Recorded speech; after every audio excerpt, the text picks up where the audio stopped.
ನಮಸ್ಕಾರ ಕರ್ನಾಟಕ. ನಾನು ಭವ್ಯಶ್ರೀ ಆರ್ಜೆ. ನೀವು ನೋಡ್ತಾ ಇದ್ದೀರಾ ಸ್ತ್ರೀ ನ್ಯೂಸ್. ಕರ್ನಾಟಕದ ಭಾಗ್ಯಲಕ್ಷ್ಮಿ ಬಾಂಡ್ ದೇಶದಲ್ಲಿ ಮಾತ್ರ ಅಲ್ಲ, ದೂರದ ಅಮೆರಿಕದಲ್ಲಿ ಫೇಮಸ್ ಆಗ್ತಿದೆ.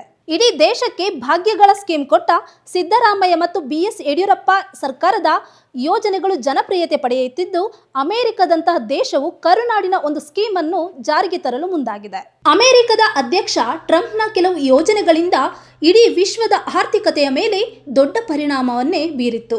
ಆದರೆ ಡೊನಾಲ್ಡ್ ಟ್ರಂಪ್ನ ಕೆಲವು ಜನಪರ ಯೋಜನೆಗೆ 2006ರಲ್ಲಿ BS ಯಡಿಯೂರಪ್ಪ ನೇತೃತ್ವದ ಸರ್ಕಾರ ಜಾರಿಗೆ ತಂದ ಭಾಗ್ಯಲಕ್ಷ್ಮಿ ಬಾಂಡ್ನಂತಹ ಯೋಜನೆಯೊಂದನ್ನು ಇದೀಗ ಜಾರಿಗೆ ತರಲು ನಿರ್ಧರಿಸಲಾಗಿದೆ.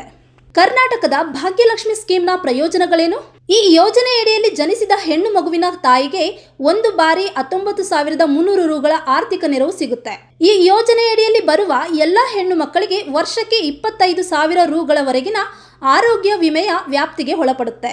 ಈ ಯೋಜನೆಯಡಿಯಲ್ಲಿ 1ರಿಂದ 10ನೇ ತರಗತಿಯವರೆಗೆ ಹೆಣ್ಣು ಮಕ್ಕಳು ವಾರ್ಷಿಕ 300ರಿಂದ 1,000 ರೂಗಳವರೆಗೆ ವಿದ್ಯಾರ್ಥಿ ವೇತನಕ್ಕೆ ಅರ್ಹರಾಗಿರುತ್ತಾರೆ. 18 ವರ್ಷದ ತುಂಬಿದ ನಂತರ ಹೆಣ್ಣು ಮಗುವಿಗೆ 34,751 ರೂಗಳ ಏಕ ಮೊತ್ತ ಸಿಗುತ್ತದೆ. ಹೆಣ್ಣು ಮಗು ಆಕಸ್ಮಿಕವಾಗಿ ಸಾವನ್ನಪ್ಪಿದರೆ ಆಕೆಯ ಪೋಷಕರಿಗೆ 1 ಲಕ್ಷ ರು ಪರಿಹಾರ ನೀಡಲಾಗುತ್ತೆ.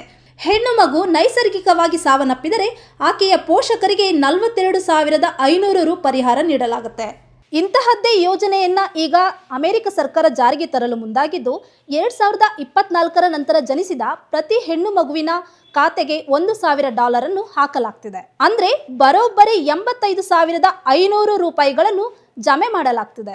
ಜೊತೆಗೆ ಮಗುವಿನ ಪೋಷಕರು ಸಹ $5,000 ಹಾಕುವುದಕ್ಕೂ ಅವಕಾಶ ಮಾಡಿಕೊಡಲಾಗಿದೆ. ಮಗುವಿಗೆ 21 ವರ್ಷ ತುಂಬಿದ ನಂತರ ಆ ಮಗುವಿಗೆ ಹಣವನ್ನು ನೀಡಲಾಗುತ್ತೆ. ಒಟ್ಟಿನಲ್ಲಿ ಕರುನಾಡಿನ ಸ್ಕೀಮ್ ಅಮೆರಿಕಗೂ ಸ್ಫೂರ್ತಿಯಾಯಿತು. ಇನ್ನಷ್ಟು ಹೆಚ್ಚಿನ ಮಾಹಿತಿಗಾಗಿ ನೋಡ್ತಾ ಇರಿ ಸ್ತ್ರೀ ನ್ಯೂಸ್. ಇದು ಹೊಸ ಅಧ್ಯಾಯ.